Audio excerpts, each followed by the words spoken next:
اللہ الرحمن الرحیم. سارے جو بات کر رہے تھے وہ یہ تھی کہ اس فن کا فائدہ کیا ہے اور ہم کتاب کیوں لکھ رہے ہیں. اس حضرت نے جب اس بات کو پورا کر دیا تو انہوں نے اپنی اس کتاب کے متعلق ایک ضروری بات بیان کر دی.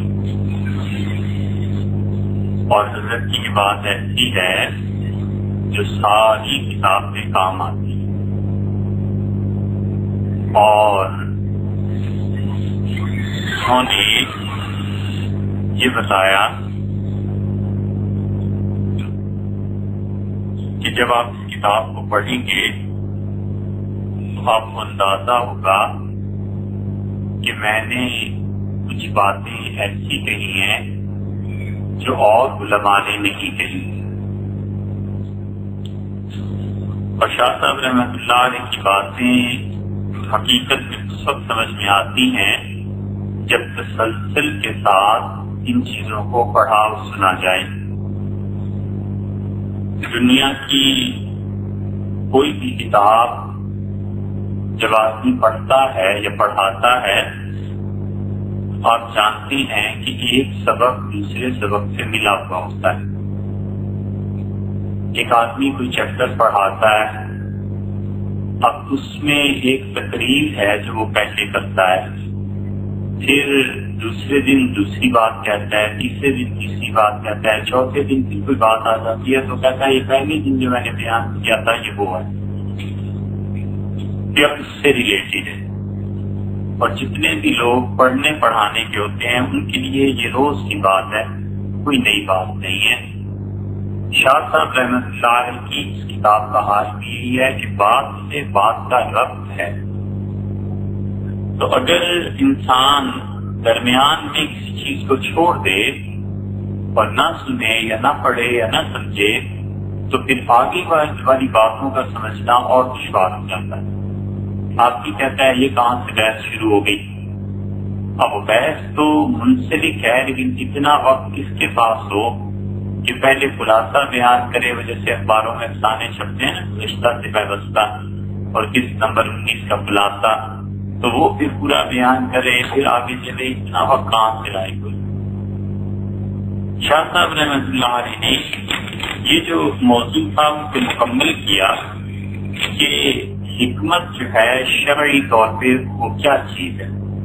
اور اس کے بعد انہوں نے اپنی کتاب کا ایک اصول بیان کیا ہے اور ارشاد فرماتے ہیں کہ وَسَتَجِدُنِي إِذَا غَلَبَ عَلَيَّ شِبْشِبَةُ الْبَيْدِيَانِ. اور آپ کو عنقریب یہ معلوم ہوگا کہ جب مجھ پر بیان کرنے کا جذبہ غالب آئے گا. شکشکا اصل میں اونٹ کے منہ سے مستی کے وقت جو جھاگ نکلتا ہے اس کو کہتے ہیں. اور شاہ صاحب رحمۃ اللہ علیہ نے اس لفظ کو بہت عمدہ عربی میں استعمال کیا. شکاشک اس آدمی کے لیے بھی بولتے ہیں جو آدمی بہت فصاحت اور بلاغت سے اپنے مطلب کو بیان کر سکتا ہے. تو فرماتے ہیں جب مجھ پر زور بیان غالب آئے، جتنے لوگ بھی تحریر کرتے ہیں یا جتنے لوگ بھی پڑھاتے ہیں ان کو خود یہ احساس ہوتا ہے کہ کبھی طبیعت بہت کھل جاتی ہے. ابتدا میں بات کر رہا ہوتا ہے اور چیز ہوتی ہے، درمیان میں بات پر جب پہنچتا ہے اس پر اندر سے ایک لگن اور جذبہ ابھرتا ہے نئی چیز سکھاؤں، نئی چیز بیان کروں. شاہ صاحب رحمۃ اللہ فرماتے ہیں کہ آپ دیکھیں گے کہ جب مجھ پر زور بیان غالب آئے گا اور اس کے ساتھ وَأَمْعَنَتْ فِي تَمْهِيدِ الْقَوَاعِدِ غَایَةَ الْإِمْعَانِ، اور میں جو مباحث کے قواعد ہیں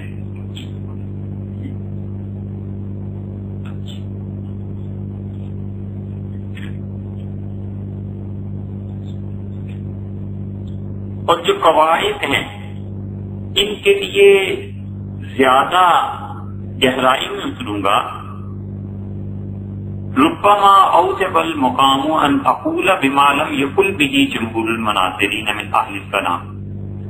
تو میں کبھی کبھی ایسی باتیں بھی بیان کروں گا جو علم کلام میں جمہور مناظرین نے نہیں کہی. پہلے یہ ساری عبارت پڑھ لیتے ہیں، پھر اس کی تشریح عرض کرتے ہیں.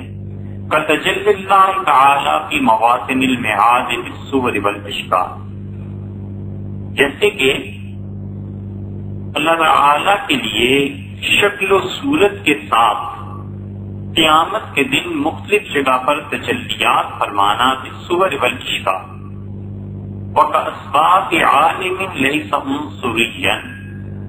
اور جیسے کہ آپ دیکھیں گے کہ میں ایک ایسی دنیا کو ثابت کروں گا جو مادی دنیا نہیں ہے. یکون فیہ تجسد المعانی والاعمال باشباہ مناسبۃ لہا فی الصفات، جس میں انسانوں کے اعمال اور جو مانوی اشیاء ہیں ان کا جسم بن جاتا ہے. وتخلق فیہ الحوادث قبل ان تخلق فی الارض. اور میں آپ کو یہ بھی بتاؤں گا کہ دنیا میں جتنے بھی حادثات وجود پذیر ہوتے ہیں وہ اپنی پیدائش سے پہلے ایک جہان میں ان کی شکلیں بنتی ہیں. وارتباط الاعمال بحیات نفسانیت،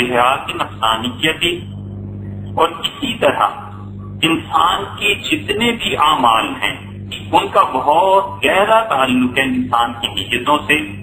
وقون تلک الحیات فی الحقیقت سببا للمجازات فی الحیات الدنیا وبعد الممات. اور اسی طرح انسانوں کے جو اعمال ہیں اس کی جو حیثیت ہے دنیا کی زندگی میں بھی اور انسانوں کے مرنے کے بعد بھی آپ دیکھیں گے کہ اس کی نیتیں کس طرح اس کے کام آتی ہیں. والقول بقدر الملزم، اور اسی طرح میں آپ کو یہ بھی بتاؤں گا کہ میرے نزدیک تقدیر جو ہے وہ مبرم ہے اور ناقص. اور اس طرح کے بہت سے مسائل میں اپنی کتاب میں بیان کروں گا.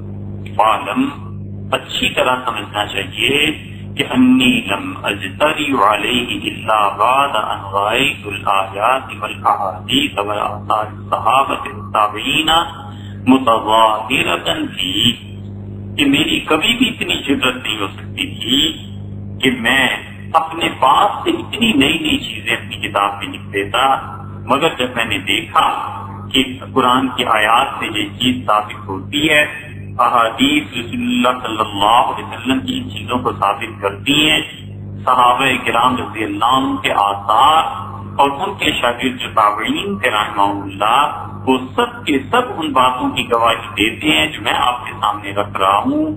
تو اس نے میری ہمت بندھائی اور میں نے سوچا کہ میں ان چیزوں کو لکھ دوں. اور آئی تو جماعت من قواس اہل سنہ، اور پھر میں نے یہ بھی دیکھا کہ اہل سنت والجماعت میں سے جو بہت ہی اعلیٰ درجے کے اہل علم ہیں وہ ان چیزوں کا اقرار کرتے ہیں.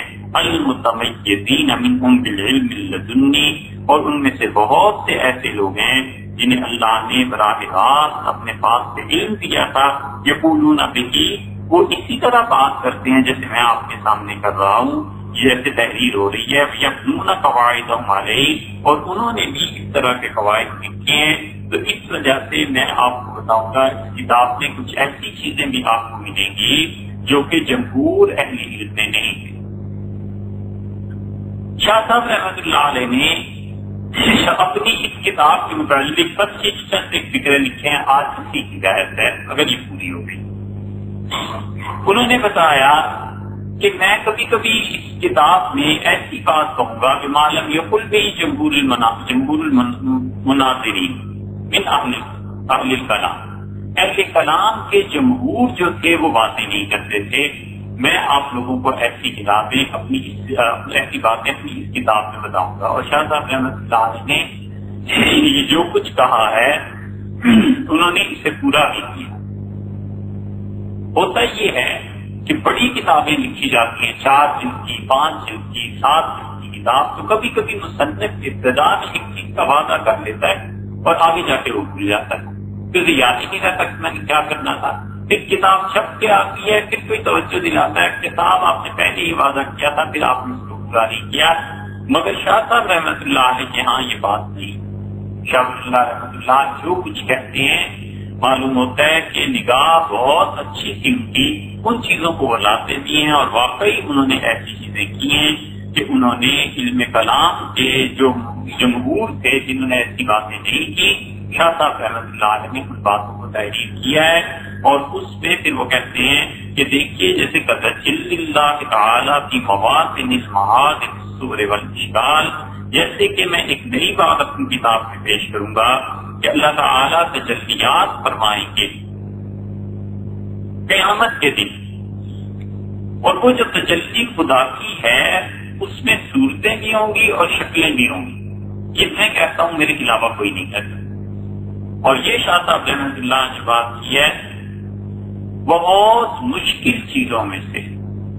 شریعت میں جتنے مشکل ترین مقامات پر مباحث ہیں ان میں سب سے مشکل چیز اللہ کی ذات اور صفات. اللہ تعالیٰ کی ذات اور صفات پہ بات کرنا یہ بڑے بڑے اہل علم کا پتا پانی ہو جاتا ہے، اور اس میں وہ قدم نہیں رکھتے، اس لیے کہ اللہ اللہ ہے اور مخلوق مخلوق. آپ اس چھوٹی سی ایک مثال عرض کریں، اگر آپ غور سے سنیں تو شاید سمجھ میں آ جائے. دیکھو، علم جس چیز کا نام ہے، علم کبھی حضوری ہوتا ہے اور کبھی حصولی ہوتا ہے. حضوری علم کا مطلب یہ کہ یہ پینسل ہے، یہ حاضر ہے، آپ نے اسے دیکھا اور دیکھنے کے بعد آپ کی نگاہ نے پیغام بھجوایا دماغ کو کہ یہ کیا چیز ہے. اس کی شکل پہلے سے ایک محفوظ تھی دماغ میں کہ پینسل ایسے ہوتی ہے، تو آنن پانن یہ پیغام گیا، ادھر سے جواب آیا کہ یہ پینسل ہے. اسے دیکھتے ہی آپ نے کہا پینسل ہے. اب یہ پیغام کا جانا اور آنا، اس پہ فتویٰ دینا اور اس شکل کا اس شکل سے ملانا جو دماغ میں محسوس ہے، یہ ایک پورا پروسیس ہے، لیکن اتنی جلدی ہو جاتا ہے کہ انسان کبھی سوچ بھی نہیں سکتا. ایک بچہ ہے، اسے جب آپ پہلی مرتبہ یہ پینسل دکھائیں تو اسے سمجھ ہی نہیں آئے گی کیا چیز ہے. تو باپ سکھاتا ہے کہ بیٹے اسے پینسل کہتے ہیں، اسے قلم کہتے ہیں. یہ علم ہے جو حضوری ہے کہ جو چیز حاضر ہے اسے دیکھ کر انسان علم حاصل کرتا ہے. آسان لفظوں میں کہ جس چیز کو دیکھ کر علم کا یعنی پتہ چل جاتا ہے وہ علم حضوری ہوتا ہے. اور بعض اوقات علم حضوری نہیں ہوتا، حصولی ہوتا ہے. حصولی کا مطلب یہ کہ وہ علم حاصل کیا جاتا ہے، اور وہ علم ہوتا ہے جو انسان کے ذہن میں بس آتا ہے، انسان اس چیز کو دیکھتا ہے. مثلا اب کسی سے پوچھیں کہ ایٹم بم کیسا ہوتا ہے، تو ہر آدمی جو کچھ اس کے ذہن میں ہے اس کے مطابق بیان کرے. ایک صاحب سے ہم نے پوچھا، وہ بہت زیادہ اس بات پر اصرار کر رہے تھے کہ سیاسی حالات جیسے ہیں، تو ان سیاسی حالات میں افغانستان میں جو کچھ ہوا ہے اس کے بعد امریکہ پہ ایٹم بم گرا دینا چاہیے. ہم نے ان سے پوچھا یہ ایٹم بم ہوتا کیا ہے، تو کہنے لگے جی بس بریف کیس کی طرح ہوتا ہے، بندہ یہاں سے بریف کیس لے جائے اور جا کے وہاں گرا دے. میں کہ یہ ہوگا کیسے آ کر بریف کیس یہاں سے کچھ بتا. کہنے لگے جی بریف کیس میں بندہ بریف کیس جتنی ایک چیز ہوتی ہے ایٹم بم، تو کسی کو کیا پتا چلے یہ کیا چیز ہے، تو یہاں سے رکھے آپ اترے اور وہاں جا کر اسے ایک ٹی وی لگا دے، آگ لگا دے، پھٹ جائے گا، اپنی کا دباؤ دے. اب یہ علم جو ہے نا اس کا حصولی ہے. اس نے کبھی ایٹم بم کو دیکھا نہیں، ہم نے بھی نہیں دیکھا. ایک اور صاحب سے میں نے پوچھا کہ ایٹم بم کیا ہوتا ہے، تو انہوں نے کہا کہ کبھی آپ نے یہ دیکھی ہے وہ پیٹرو گیس جو ہوتی ہے. تو مجھے تو یاد نہیں سمجھ آئی کیا. اس نے کہا جو گیس چلاتے ہیں، گیس کا لائن ہوتا ہے جو بہت روشن ہوتا ہے. میں نے کہا جی وہ دیکھیے. تو کہنے کے بس ایسے ہی ہوتا ہے، اس کے اوپر آدمی کپڑا چڑھائے، اسے آف کرے، وہاں جا کر اس کو پمپ کرے، اور پھر اس کے بعد گیس ہوگی اور اس کے بعد پھٹ جائیں گے، دنیا تباہ ہو جائے گی. ٹھیک. اب یہ علم اس کا حصولی ہے، حضوری علم تو ہو نہیں سکتا. ایٹم بم تو دیکھا نہیں نا کسی نے، تو اب کسی سے کیا پوچھے کہ ایٹم بم کیا چیز. یہ علم ہے جو حصولی ہوتا ہے کہ آپ ایک چیز کہتے ہیں اس کو منطق اور فلسفے والے کہتے ہیں کہ یہ علم حصولی ہے، حضوری نہیں۔ اسی طرح بہت سی چیزیں، مثلا آپ نے اگر امریکہ نہیں دیکھا تو امریکہ کا علم حصولی ہے نا، آپ کے ذہن میں ایک نقشہ ہے لیکن آپ نے دیکھا نہیں۔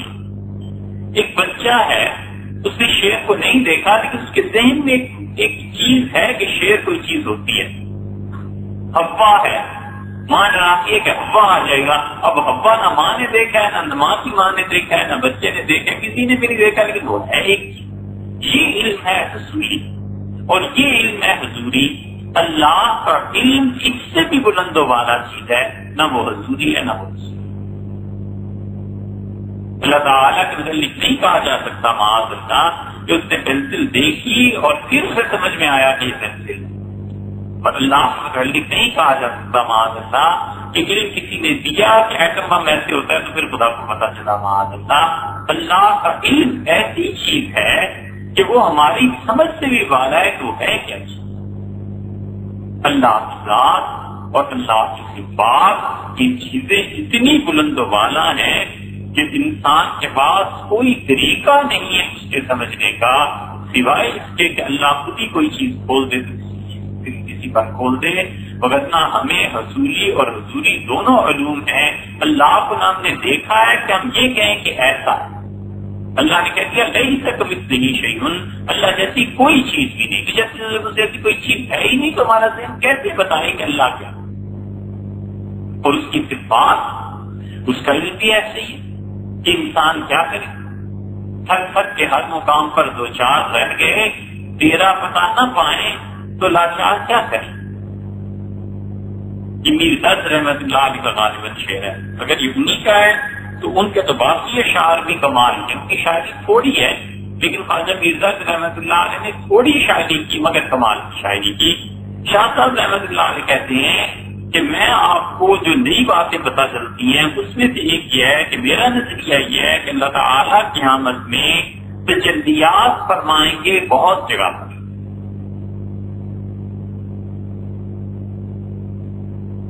اور یہ اصل میں بخاری کی روایت ہے۔ حضور اکرم صلی اللہ علیہ وسلم نے فرمایا کہ اللہ تعالیٰ لوگوں کے سامنے آئے گا اس شکل میں، اس طرح سے جیسے لوگ اس کی پرستش کرتے تھے، تو ہر کوئی اپنی اپنی پوجا کرنے والے کے ساتھ چلا جائے گا۔ جو بت پرست تھے ایک تجلی آئے گی اور بت پرست اس کے ساتھ چلے جائیں گے، جو درختوں کو پوجتے تھے ایک تجلی آئے گی اس کے ساتھ چلے جائیں گے، اور آخر پہ تم صرف مسلمان رہ جاؤ گے۔ پچھلی امتوں پہ بھی ہوتی ہے بھی اللہ تعالیٰ کہیں گے تم کیوں کھڑے، تو لوگ کہیں گے کہ ہمارا پروردگار آئے گا ہم اس کے ساتھ جائیں گے، تو اللہ تعالیٰ فرمائیں گے تم اپنے رب کو پہچانتے ہو، تو کہیں گے ہاں، اللہ تعالیٰ نے ہمارے لیے ایک نشانی مقرر کی ہے، پھر وہ نشانی جب ظاہر ہوگی تو اللہ تعالیٰ ان لوگوں کو کے سامنے آئے گا اور وہ لوگ سجدہ کریں گے۔ اس کے قریب قریب کے الفاظ صحیح بخاری میں آئے ہیں، اور محدثین کے لیے بہت مشکل ترین احادیث میں سے ایک حدیث بھی ہے۔ سمجھ نہیں آتی کہ اللہ تعالیٰ کی تجلیات جسم کی صورت میں کہتے ہیں کہ شاہ صاحب رحمۃ اللہ علیہ اس کا اقرار کرتے ہیں، آگے چل کے شاہ صاحب رحمۃ اللہ علیہ اس بات کو بیان کرتے ہیں، اور شاہ صاحب رحمۃ اللہ علیہ بتاتے ہیں کہ کیا چیز۔ اس لیے شاہ صاحب رحمۃ اللہ علیہ کہتے ہیں کہ یہ بات مجھ سے پہلے آپ دیکھیں گے کہ جمہور علم کلام والے نہیں مانتے عام طور پہ، لیکن میں اس چیز کو مانتا ہوں، اور شاہ صاحب رحمۃ اللہ علیہ پہلی جلد میں کمال کی بحث کی ہے اللہ تعالیٰ کی ذات و صفات پہ۔ جب انشاءاللہ اگر خدا کو منظور ہوا وہاں پہنچے تو غالباً اس کی تشریح نہیں کروں گا۔ وجہ اس کی یہ ہے کہ وہ اتنی دقیق اور اتنی مشکل مباحث ہیں کہ وہ ایک مرتبہ ہم نے وہ ساری ریکارڈ کرا دی ہیں۔ عقیدے کی مباحث میں وہ کوئی 70-80 گھنٹے کے بیانات ہیں، اور اس میں اللہ تعالیٰ کی صفات اور ذات کے تفصیل سے ہم بیان کر چکے، اس کی ہمت بھی نہیں پڑتی کہ دوبارہ اس جنگل میں آدمی قدم رکھے، اتنی مشکل وہ چیز ہے۔ ہوتا یہ ہے کہ انسان کو اللہ نے سمجھ دی، اور جتنے لوگ سمجھنے والے ہیں نا یہ 4 طرح کے ہوتے ہیں۔ کچھ لوگ ہوتے ہیں وہ بالکل صحیح بات کو فوراً سمجھ جاتے ہیں، صحیح بات کی تہ تک فوری طور پر بات بھی صحیح کرتے ہیں اور صحیح بات کی جائے تو اس کی تہ تک پہنچ جاتے ہیں۔ کچھ لوگ ہوتے ہیں جو سمجھتے بھی ٹیڑھا ہیں اور بات تک جلدی پہنچ جاتے ہیں لیکن ٹیڑھی بات تک پہنچتے ہیں۔ کچھ لوگ ہوتے ہیں صحیح بات کو دیر سے سمجھتے ہیں اور کچھ ہوتے ہیں جو ٹیڑھی بات کو دیر سے سمجھتے ہیں۔ یہ چار ہی قسمیں ہیں جو فلاسفہ نے لکھی۔ انبیاء علیہ السلام ہمیشہ صحیح بات کہتے ہیں، اس لیے کہ وہ وحی ہوتی، وہی حفاظت کرتی، اپنی طرف سے کچھ بات ایسی کرتے نہیں۔ اور ان کی جو جماعت ہوتی ہے پوری کائنات میں صحابہ کرام رضی اللہ عنہ سے بڑھ کر کوئی آدمی ایسا نہیں ہے جو صحیح بات کو اتنی جلدی سمجھے جتنی وہ سمجھتے۔ وجہ یہ ہے کہ نبوت کی برکات ہوتی ہیں، نبی نے ادھر بات کی، ادھر ان کے دل میں اتر گئی، بس درمیان میں کوئی چیز نہیں، ادھر انہوں نے کہا، ادھر انہوں نے کہا، بالکل سچ۔ صحابہ کرام رضی اللہ عنہ میں حضرت ابوبکر رضی اللہ عنہ کی ایک کیفیت تھی، یا حضرت معاذ رضی اللہ عنہ کی ایک کیفیت تھی۔ حضرت معاذ رضی اللہ عنہ کہتے تھے 3 باتیں خدا نے مجھے ایسی دی ہیں کہ اگر یہ میری حالت قائم رہتی تو انا پھر تو میں ہی میں۔ فرماتے تھے ایک تو میں جب نماز شروع کرتا ہوں تو مجھے سوائے اللہ کے اور کسی کا دھیان نہیں کیا، سلام پھیرتا ہوں تو کسی چیز یاد آتی ہے کرنا یاد نہیں کیا۔ اور فرماتے تھے دوسری بات یہ کہ رسول اللہ صلی اللہ علیہ وسلم جو کچھ کہتے ہیں میری روح میں اس طرح اتر جاتا ہے جیسے پہلے سے ہی معلوم۔ دیکھنا تقریر کی لذت کہ جو اس نے کہا میں نے یہ جانا کہ گویا یہ بھی میرے دل میں۔ وہ کہتے تھے یہ کبھی نہیں ہوا۔ تیسری بات جو انہوں نے بیان کی اور فرماتے اگر یہ میری کیفیت ہمیشہ رہے تو آنا تو میں ہی میں ہوں، لیکن یہ بات کہ نماز میں اتنی حضوری رہے اور ایسی چیزیں رہیں گے انبیاء علیہ السلام ہی میں ہوتی ہے۔ حضرت معاذ رضی اللہ عنہ جو آ گئی تھی تو یا تو رسول اللہ صلی اللہ علیہ وسلم کی محبت کا اثر تھا، یا خدا کا بہت بڑا انعام تھا ان پہ، وگرنہ یہ بات انبیاء علیہ السلام کے علاوہ ہوتی نہیں۔ صحابہ کرام رضی اللہ عنہ صحیح بات سنتے ہیں، نبوت صحیح بات بتاتی ہے اور فوراً اتر جاتی ہے، فوراً اس پر عمل کرنے لگتے ہیں۔ یہ سب سے اچھا اور کمال اور صحیح بات اور اس میں ٹیڑھا پن نکال کے اسے جلدی سمجھ جائیں لیکن اس میں پھر بھی ٹیڑھے رہیں، یہ فلسفی ہوتی ہے کہ جن پہ بہت غلبہ ہوتا ہے نا فلسفے کا، منطق کا، اس قسم کی چیزوں کا۔ صحیح بات ہوتی ہے اسے ٹیڑھا سمجھتے ہیں، وہ بھی بہت جلدی ٹیڑھے پن تک پہنچتے ہیں، فوراً اعتراض کریں گے یہ ہے یہ ہے یہ ہے یہ۔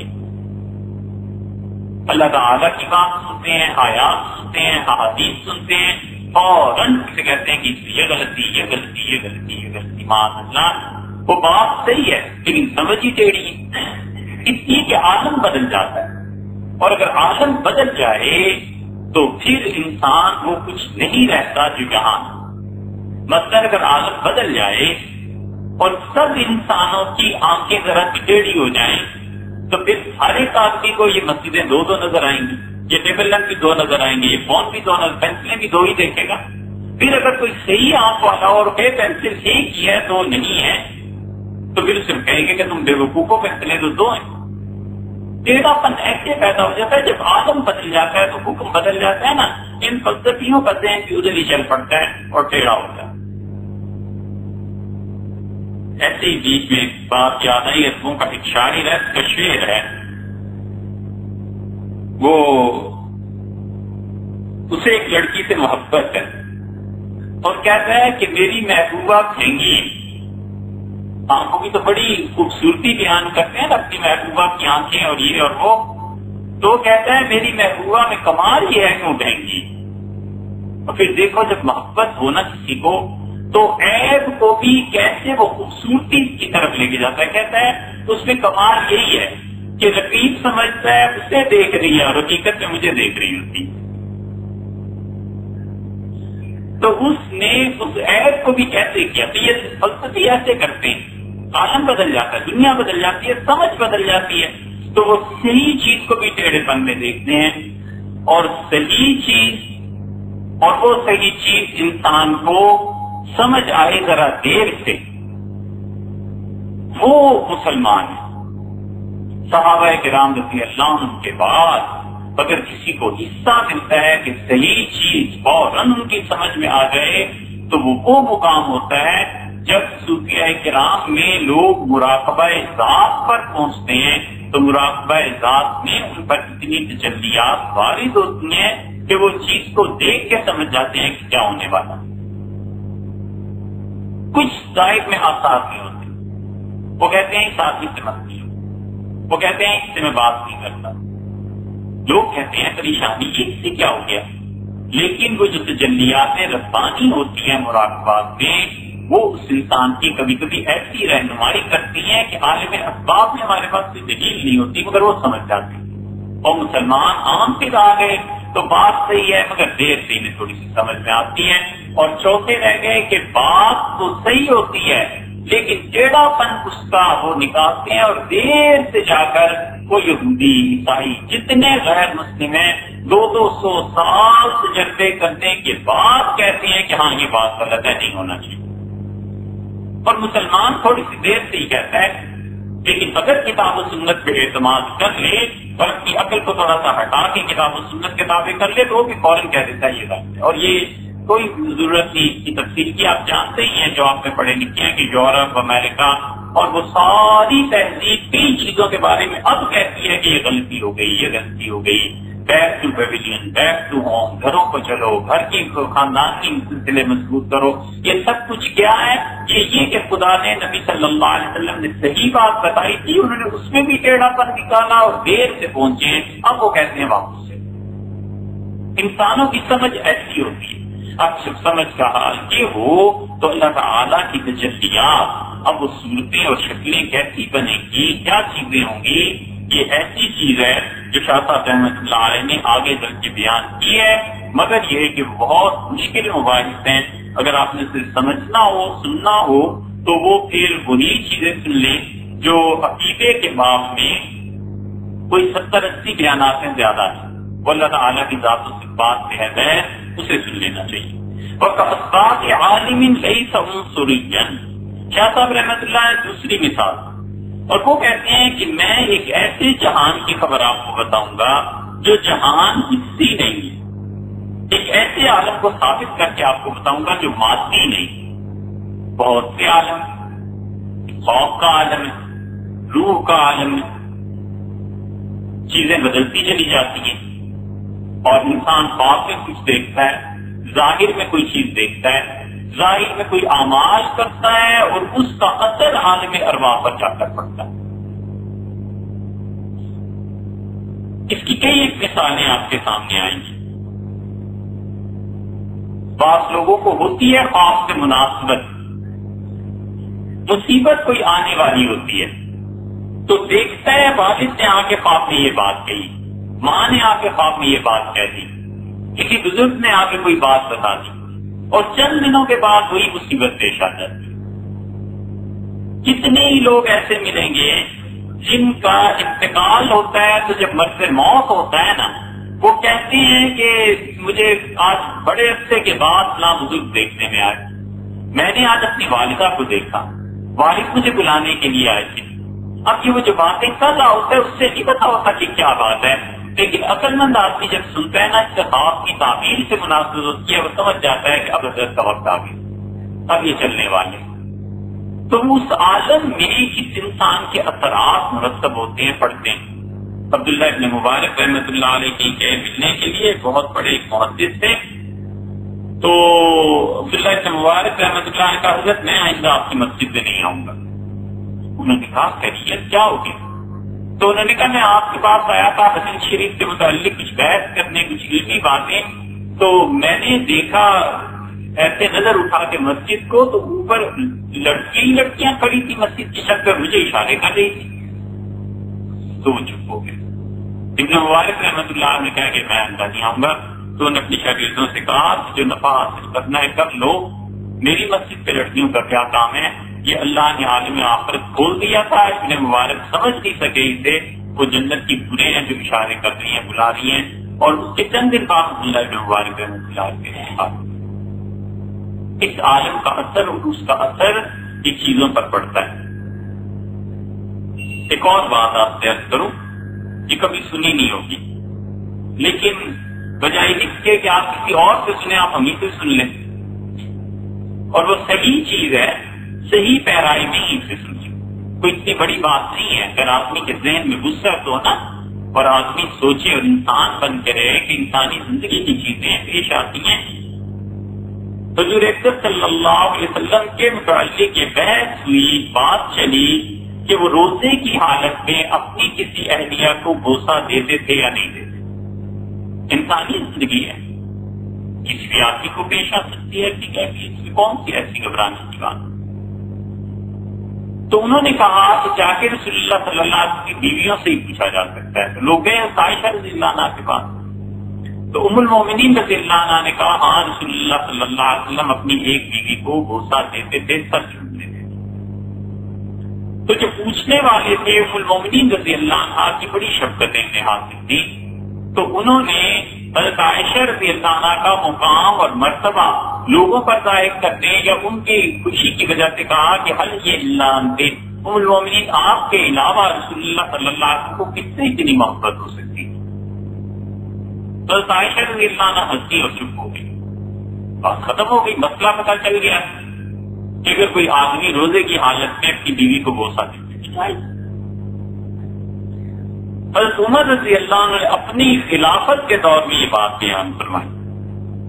حضرت عمر رضی اللہ عنہ فرمایا بھائی میں اپنے کاموں میں مصروف ہوتا تھا گھر میں رمضان میں، تو میری بیوی عاتقہ رضی اللہ عنہ کبھی کبھی میرے سر کو چومتی، میں نے کبھی اتنا محسوس نہیں کیا. اور اس دن یہ ہوا کہ میں نماز کے لیے آ رہا تھا تو میں نے ان کے سر کو چوما اور میرا روزہ تھا. اور رات جب میں سویا ہوں تو نبی کریم صلی اللہ علیہ وسلم کو میں نے خواب میں دیکھا تو انہوں نے میری طرف التفات نہیں فرمایا. مجھے پریشانی ہوئی کہ رسول اللہ صلی اللہ علیہ وسلم میری طرف دیکھ کیوں نہیں رہے، ناراض کی کیا. تو میں ذرا سا آگے ہوا اور میں نے کیا اللہ کے رسول مجھ سے کوئی ایسی بات ہو گئی ہے جس سے آپ ناراض ہیں.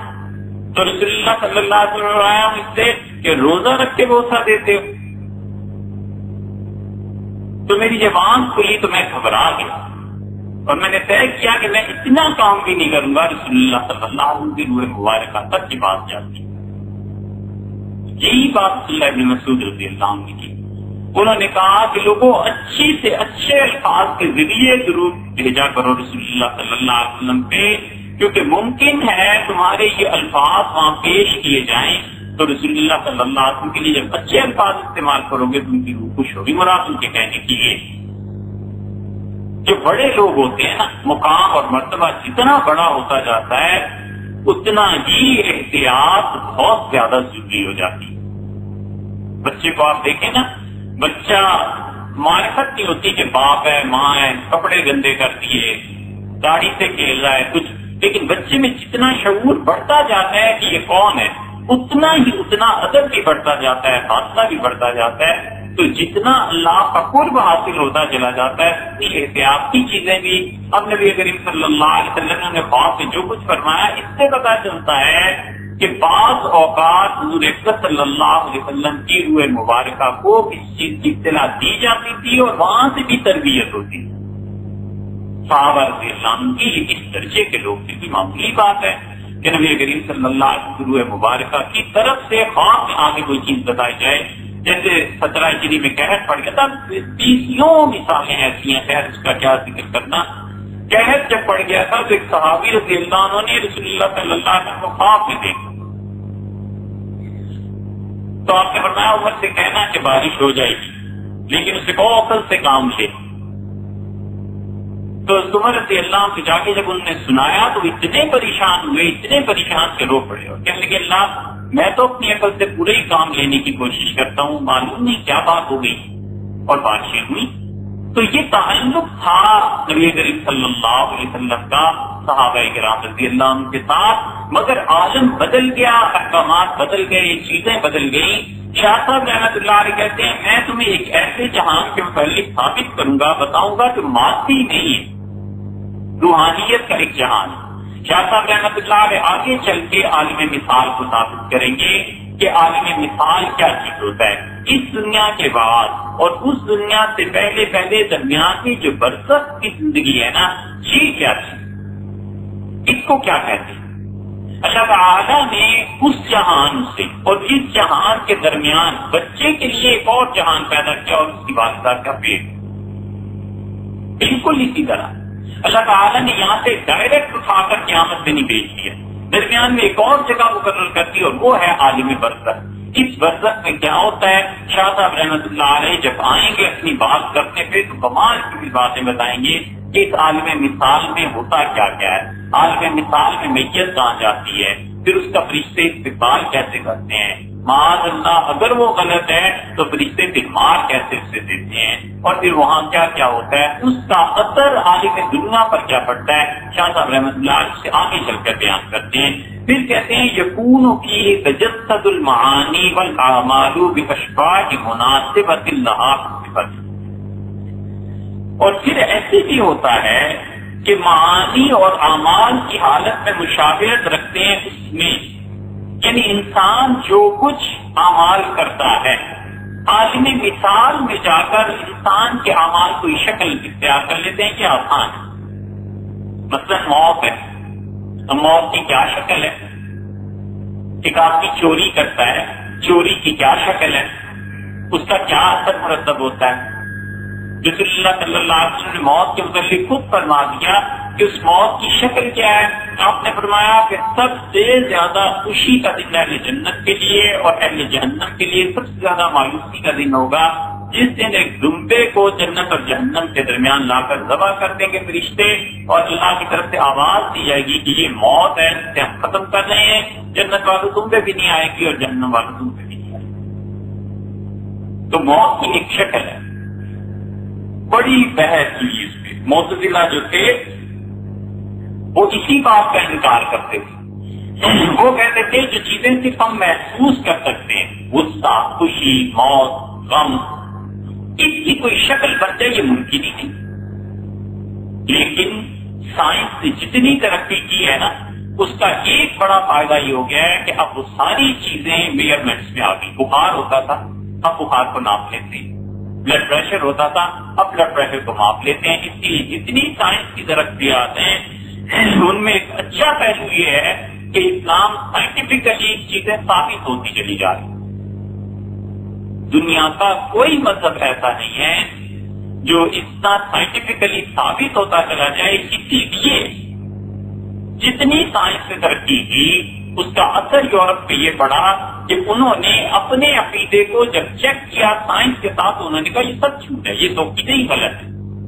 حضرت عیسیٰ علیہ السلام کا ایک وہ تھا کفن، اور عیسائی اسے ہمیشہ حضرت عیسیٰ علیہ السلام کی چادر کہتے رہے، کفن کہتے رہے کہ یہ داغ جو خون کے دھبے ہیں یہ حضرت کے عیسیٰ علیہ السلام کے ہیں۔ جاہلیت کا زمانہ تھا، ان کا پوپ اور پادری جو تھے اس کو دکھا دکھا کے سالانہ کروڑوں روپے اپنی عوام سے لیتے تھے، چل رہا تھا چرچ۔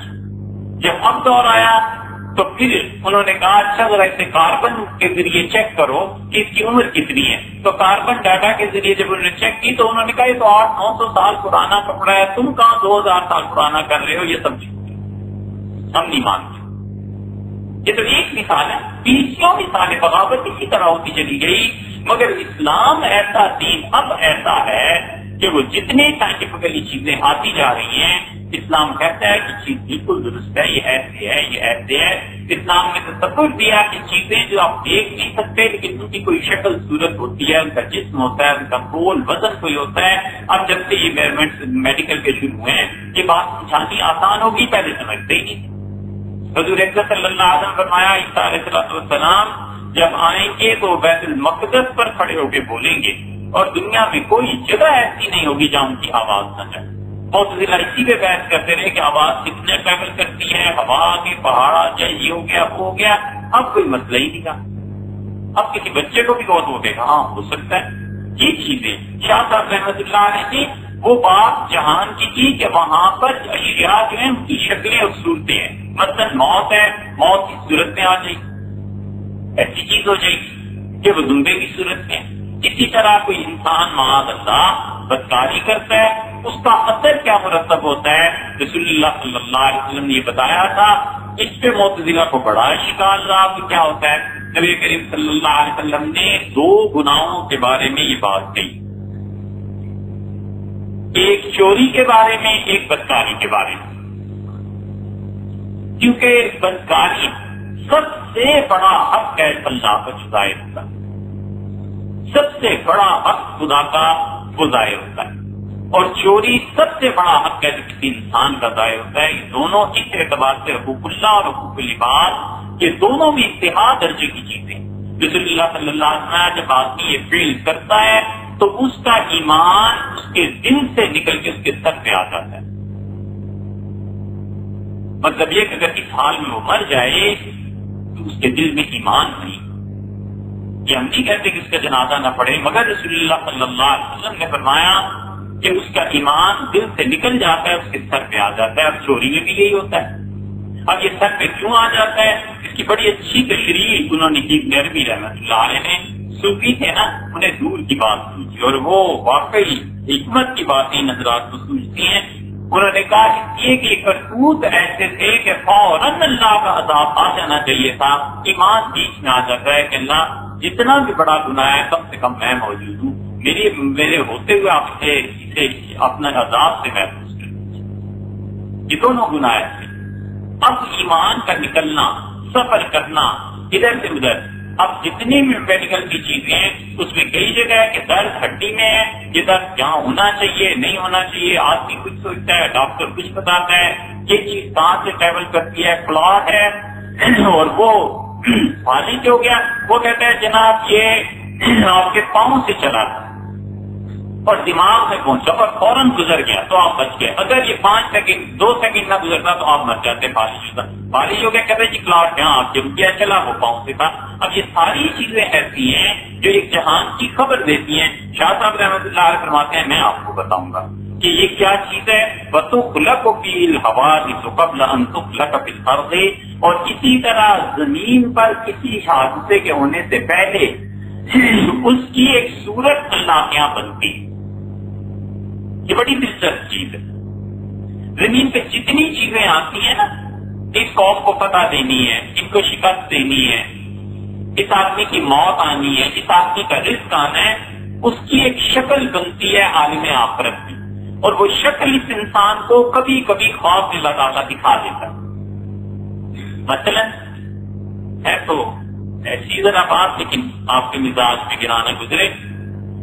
ایک آدمی خواب دیکھتا ہے اور وہ کہتا ہے کہ میں نے غلاظت اور گندگی دیکھی اور وہ میرے گھر میں ہے، میری جیب میں ہے، میرے کپڑوں پہ لگ گئی، مگر حیرت ہے کہ اس میں سے بو نہیں آ رہی اور اس سے میں نفرت نہیں کرتا. ہم کہتے ہیں اس کا مطلب یہ ہے کہ اس زکات کا پیسہ ملے، کیونکہ ہے تو وہ جائز حلال، لیکن اتنا پسندیدہ بھی تو نہیں نا، اتنی اس میں سے بو نہیں آ رہی. ہم اس کی یہ تعبیر دیتے ہیں. اس میں کمال حافظ شاہ عبد العزیز صاحب محدث دہلوی رحمۃ اللہ کہ وہ اس زبان کو سمجھتے تھے. ایک آدمی نے آ کے عرض کیا کہ حضرت میں دلوں میں تیل ڈال رہا ہوں، اس کی کیا تعبیر ہے؟ شاہ عبد العزیز صاحب رحمۃ اللہ نے فرمایا چپ رہے. فرمایا ہماری شادی ہو گئی. اس نے کہا جی. فرمایا تمہاری بیوی کی عمر کیا ہے؟ بڑا حیران تھا. اس نے کہا حضرت میری بیوی کی عمر کا خاص سے کیا تعلق ہے؟ اس نے کہا حضرت بوڑھی ہے، بہت عمر رسیدہ ہے، اور جنگ میں میں لاپتہ ہو گیا اور میرے والدین بھی بچھڑ گئے تو مجھے اس کے ساتھ مناسبت ہو گئی کر لی. شاہ صاحب رحمۃ اللہ نے فرمایا کہ اس نے تمہیں دودھ پلایا ہے اور تمہارا خواب بتاتا ہے کہ تمہاری ماں ہے. تیل دلوں سے نکالا کرتے ہیں. واپس جانے کا مطلب یہ بڑے مدت کے بعد ہوا ہے اور اس سے آگے کہا جو آپ کہتے تھے وہ سچ واقعی ایسے.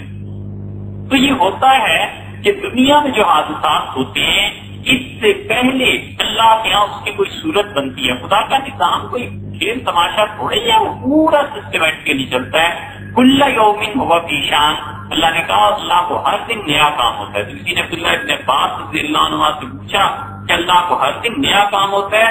انہوں نے کہا اللہ کو ہر دن نیا کام ہوتا ہے، لوگوں کے کھانے کا بندوبست کرنا، لوگوں کی موت کا، زندگی کا، کپڑے کا، شادی کا، طلاق کا، اللہ کو ہر دن نیا کام ہوتا ہے. اس لیے ان کاموں کو خدا سے بہت زیادہ تعلق ہے. شاہ صاحب رحمۃ اللہ علیہ کی کتاب ہے بھائی بہت گہری. اس لیے آپ کہیں گے پتہ نہیں یہ باتیں سمجھ میں آئیں یا نہ آئیں، مگر کیا کہیں. ایک اور بات ہے باری، دیکھو اللہ کو جن اعمال کے ساتھ تعلق ہے نا، اسے سمجھنے کی آپ کوشش کیجیے. امید ہے انشاءاللہ ہم انتہائی آسان لفظوں میں کہتے ہیں جو اپنے بس میں. اللہ تعالیٰ کو انسانوں کے ان اعمال سے جو تعلق ہے وہ خصوصی بھی ہے، اور شیطان اس بات کو نہیں سمجھا. اس بدبخت نے کہا کہ میں اس سے اچھا ہوں، خلقتنی من نار و خلقتہ من طین، آپ نے مجھے آگ سے پیدا کیا ہے اور اسے مٹی سے بنایا. یہی کہا نا. اور پھر اس نے اس پہ ایک اور منطق چڑھائی اور اس نے کہا کہ بڑی چیز چھوٹی چیز کے سامنے نہیں چھپ سکتی. اور یہ عقل نہیں آئی کہ چیز آپ کوئی بھی جو بڑی ہے وہ اسی وقت تک بڑی رہتی ہے جب وہ ڈھلنے کے بعد بھی بڑی رہے، اور اگر وہ ڈھلنے کے بعد بڑی نہیں رہی، تبدیلی پیدا ہو گئی، تو پھر اس تبدیلی کا اعتبار ہے، اصل کا کیا اعتبار کرنا ہے؟ آگ سے اللہ نے شیطان کو پیدا کیا، بات درست ہے شیطان کی، لیکن کیا اللہ تعالیٰ نے آگ کو لے کے اس سے شیطان کو بنا دیا؟ آگ کئی مرحلوں سے گزری اور پھر جا کر شیطان بنا. آدم علیہ السلام کو مجھے آپ کو مٹی سے بنا دیا تو یہ تھوڑا ہی ہے کہ زمین سے مٹی لی اور ایک سانچہ بنا کے فرشتوں نے جگہ پہ رکھ دیا اور پھر بچے کی ولادت ہو گئی اور یہ ہو گیا. نہیں، وہ مٹی کئی مراحل سے گزری ہے. مٹی سے پیدا کیا اللہ نے، اس مٹی میں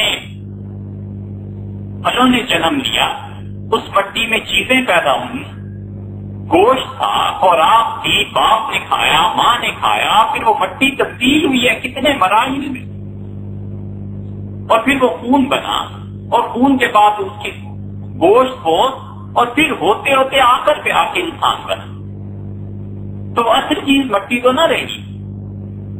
شیطان جو آگ سے کہتا ہے میں بناؤں، تو آگ یہ تھوڑے ہی کہ ٹھپا لگا دیا آگ کا، وہ بات اور ہے کہ آگ سے بنا آگ اصل تھی. شیطان نے کہا نہیں میری اصل ٹھیک ہے. آپ ایسے سمجھ لیجیے اور آسانی سے، جیسے سنار ہے، سونا بناتا ہے نا، تو سونے سے جب کنگن بناتا ہے، کسی خاتون کے لیے بالیاں بناتا ہے، ہار بناتا ہے، سیٹ بناتا ہے، تو سونا اپنی اصلی عادت میں قائم رہتا ہے، تو ہی تو اس کی بکت ہے. اس سے کیا کرنا ہوتا ہے کہ مادہ، میٹر، جس چیز سے چیز بن رہی ہے سونا، اس پر اس نے سونے کو لے کے پگھلا کے اپنے اوزار کے ذریعے ایک شکل دینی ہوتی ہے. اللہ نے انسان کو، یہی ہے ہندوؤں میں اور مسلمانوں میں فرق. ہندو کہتے ہیں کہ مادہ قدیم ہے، ہم کہتے ہیں مادے کو اللہ نے پیدا کیا، اور انسان کو اللہ نے آدھا اختیار دیا ہے کہ مادے سے وہ شکل بنا سکتا ہے، مادہ پیدا نہیں کر سکتا. آپ تک دنیا میں سائنس پوری زور لگا کے کوشش کے باوجود زندگی کو پیدا نہیں کر سکتی. یہ ہے کہ زندگی سے زندگی ہے، اور چیزیں مادہ پیدا نہیں کر سکتی. مطلب اب لوہا ہے، اس کی 10,000 آگے قسمیں بنا لیں، اس میں کیمیکلز ملا لیں، کچھ کر لیں، لیکن لوہا پیدا تو کوئی نہیں نہ کر سکتا. پیدا تو زمین سے ہی ہونا ہے، نکلنا تو ادھر سے ہی. تو سنار کیا کرتا ہے، ایک آپ لے گئے اینٹ اس کے پاس سونے کی، اس نے کیا کیا، اسی چیز کو ڈھال کے زیور بنا کے دے دیا، قیمت زیادہ ہو گئی. ایک فرض کر لیجیے 10,000 کی تھی، جب زیور بن کے آ گیا تو اس نے کہا جی 15,000 اس میں میری پلس مزدوری بھی آپ شامل کرتے ہیں.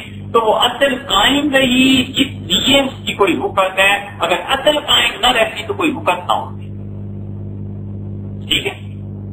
شیطان کہتا ہے میں آگ سے بنوں، بھی تمہاری آگ گئی کہاں؟ وہ آگ تھی سو تھی. اور دوسری جو بیوقوفی اس نے کی، اس نے یہ نہیں سمجھا کہ کبھی کمتر چیز میں بڑی چیز کو ملاویں تو جس چیز کو اصل تم کہتے ہو وہ بہتر چیز سے بھی زیادہ ہو جاتی ہے۔ سونا اصل ہے، چاندی اس سے کم درجے کی ہے۔ چاندی کی انگوٹھی میں کسی نے ہیرا لگا دیا تو سونے سے قیمت بڑھ گئی یا نہ بڑھ گئی؟ 1 تولے کی انگوٹھی تھی 10,000 کی، چاندی کی انگوٹھی 2,000 کی تھی، اس نے ہیرا 1 لاکھ کا لگا دیا، تو اب جب ہیرا لگ گیا تو قیمت بڑھی یا نہ بڑھی؟ یقیناً بڑھ گئی۔ تو اس بے وقوف نے یہ نہیں دیکھا کہ اللہ نے اسے پیدا کیا ہے اپنے حکم کن سے، ہو جا، ہو گئے۔ اور جب آدم علیہ السلام کا قصہ ہے تو اللہ نے فرمایا کہ اچھا مٹی تجھ سے تھوڑی ہے، ٹھیک ہے، لیکن دیکھو خلقتہ بیدیہ، ہم نے اپنے ہاتھوں سے اسے پیدا کیا۔ اللہ کا ہاتھ جس کے ساتھ لگ جائے، ویسے ہی جسے اللہ نے بیان کر دیا، اس کی قیمت آگ سے بنے ہوئی کی قیمت سے کروڑوں اربوں درجے زیادہ ہو گئی، کیونکہ حکم سے پیدا کرنا الگ ہے اور ہاتھ سے بنانا ایک الگ چیز۔ یہ بات سمجھ میں آئی؟ یہ شیطان نہیں سمجھتے، اس لیے وہ ناز کرتا رہا کہ عالمی اسباب ہے یہ سارا۔ دنیا میں اللہ نے عجیب و غریب اس کائنات کو بنایا اور ہے بڑی دلچسپ، انسان کو سمجھ نہیں آتی، اور اعمال نازل ہونے سے پہلے اللہ کی ہاں ترتیب پاتے، موت آنی ہے، اب وہ دیکھتا ہے پیسہ ملنا ہے، خواب میں دیکھتا ہے کہ پانی پانی ہے اور میں ڈوبا چلا جا رہا ہوں، اس کو جو خواب کی زبان سمجھتا ہے وہ کہتا ہے میاں تمہیں پیسہ ملے گا، واقعی ملتا ہے، اس لیے کہ اللہ کے یہاں فیصلہ ہو جاتا ہے، اور وہ فیصلہ خدا کا کب نافذ ہوگا زمین پہ یہ کوئی نہیں جانتا۔ حضرت یوسف علیہ السلام نے خواب دیکھ لیا تھا کہ ایسے ایسے سجدہ ہو رہا ہے، یہ ہو رہا ہے، جیسے کہ قرآن کریم میں آیا ہے، اور اللہ کو وہ فیصلہ نافذ ہوتے ہوئے وہ پوری زندگی گزر گئی، حیات طیبہ ان کی گزر گئی، کئی برس کے بعد فیصلہ وہ نافذ۔ حضرت قاسم نانوتوی رحمۃ اللہ نے خواب دیکھا اور انہوں نے کہا کہ میں نے خواب میں دیکھا ہے کہ ترازو کے ساتھ چمگادڑیں چمٹ گئی۔ تو یعقوب صاحب نانوتوی رحمۃ اللہ نے سنا تو وہ تھرا گئے، کہنے کے مجھے صاحب کیا کہتے ہیں؟ ان کا حضرت عجیب بات ہے، آج رات میں نے دیکھا ایک ترازو ہے اور چمگادڑیں آ کے اس سے چمٹ گئی۔ انہوں نے کہا ایسا قحط پڑے گا کہ مائیں بچے بیچ دیں۔ تو صاحب کتاب کیجیے، کل نانوتوی رحمۃ اللہ کا انتقال ہو گیا، وہاں یعقوب صاحب رحمۃ اللہ کا انتقال ہو گیا۔ 1907 8 9 میں جا کر ایسا قحط پڑا کہ بنگال، بہار، کلکتہ لوگ ایک ایک روٹی کے لیے مائیں بچوں کو بیچ جاتے۔ تعبیر کب دیکھی تھی کب ظاہر ہوئی؟ حضرت نانوتوی رحمۃ اللہ نے فرمایا میں نے خواب میں دیکھا کہ بیت اللہ کی چھت پر کھڑا ہوں اور میرے پاؤں سے پانی کی نہریں جاری ہیں اور ہر طرف پانی پانی ہو گیا۔ تو انہوں نے کسی سے بیان کیا، یعقوب صاحب رحمۃ اللہ سے، تو ان کا حضرت اللہ تعالیٰ آپ سے ایسا کام لے گا کہ پوری دنیا پر اس کے اثرات مرتب، کوئی نہیں جانتا تھا کہ کیا ہوگا، لیکن اب جو دنیا ہے اس میں دیوبند کے مسلک سے کسی کو اختلاف ہو یا اتفاق ہو الگ بات ہے، مگر دنیا میں کوئی جگہ ایسی نہیں ہے جہاں پر مسلمان ہو اور دیوبندی مسلک کا وجود نہ ہو۔ اچھا برا ہونا الگ بات ہے، کسی کو بھی اس سے بحث ہو، مگر ہر جگہ یہ ملے گا کہ حضرت نانوتوی رحمۃ اللہ کی تعبیر ہے جو 150-200 سال کے بعد سامنے آئی ہے۔ اس طرح کی چیزیں پہلے وہاں بنتی ہیں اللہ کے یہاں، اللہ کے یہاں جب بنتی ہیں تو ہوتا یہ ہے کہ جو آدمی سچ بولتا ہے نا وہ پہلے کیچ کر لیتا ہے۔ ہم نے یہ نہیں کہا کہ جو آدمی پاک ہوتا ہے، پاک ہو اگر سچ نہیں بولتا تو اس کے دل کے آئینے پر مٹی لگ جاتی ہے، نظر نہیں آتی تصویر، اور اگر وہ آدمی سچ بولتا ہے تو یہ سچ بولنا اتنی بڑی دولت ہے کہ رسول اللہ صلی اللہ علیہ وسلم نے بتلایا صرف احادیث میں کہ ایک تو سچ بولنے والے کی دعا رد نہیں ہوتی، یہ بتایا، اور دوسری یہ بات ہے کہ جو آدمی سچ بولتا رہتا ہے قیامت کے قرب میں، یہ جو ہمارا زمانہ چل رہا ہے، آپ نے فرمایا تھا کہ اصدقہم رؤیا اصدقہم حدیثا، جو آدمی جتنا سچ بولے گا اس کے خواب اتنی سچے ہو جائے گا۔ تو دل میں یہ صلاحیت پیدا ہو جاتی ہے کہ وہ آئینہ بن جاتا ہے، ادھر اوپر حکم ہوا اور اس آئینے میں اس کا عکس آنا شروع ہو گیا۔ اب اس عکس کو وہ کیسے دیکھے گا؟ خواب میں دیکھ لیتا ہے ایک عکس کو وہ کشف میں دیکھ لیتا ہے، ایک عکس کو کبھی کبھی سوتے اور جاگتے کے درمیان اونگ آتی ہے نا تو اسے کوئی آواز سنائی دیتی ہے، کوئی چیز پتہ چل جاتی ہے، کوئی خواب آ جاتا ہے، تو اللہ تعالیٰ کس طرح ان چیزوں کو نیچے نازل کرتے ہیں۔ شاہ صاحب رحمۃ اللہ بڑی دلچسپ بحث آگے کی ہے، وہ التباس الاعمال بذات النفسانیت، اور اسی طرح میں آپ کو اس کتاب میں یہ بتاؤں گا کہ اعمال کی کیفیات قلبیہ، یعنی دلوں میں جو کیفیت اعمال کی ہوتی ہے، اس کا بھی اپنا ایک حصہ، یہ وہی چیز ہے تقریباً۔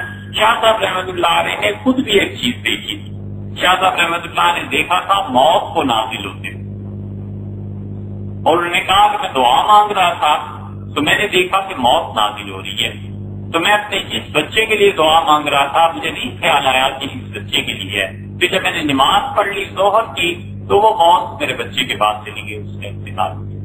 ایسی چیزیں اوپر سے نازل ہوتی ہیں اور نظر بھی آتی ہیں، بعض کو نہیں بھی نظر آتی۔ پھر شاہ صاحب رحمۃ اللہ علیہ فرماتے ہیں کہ جو نیتیں ہیں، اعمال کے ساتھ جب یہ نیتیں جڑتی ہیں تو اس کا دنیا میں بھی اثر پڑتا ہے اور آخرت پر بھی اثر پڑتا ہے۔ اس لیے نیت کا صحیح ہونا ضروری ہے، اتنا ضروری ہے کہ اگر کسی انسان کی نیت خراب ہوگی تو اس نیت کے آثار کو، خرابی کو دنیا میں دیکھ لے۔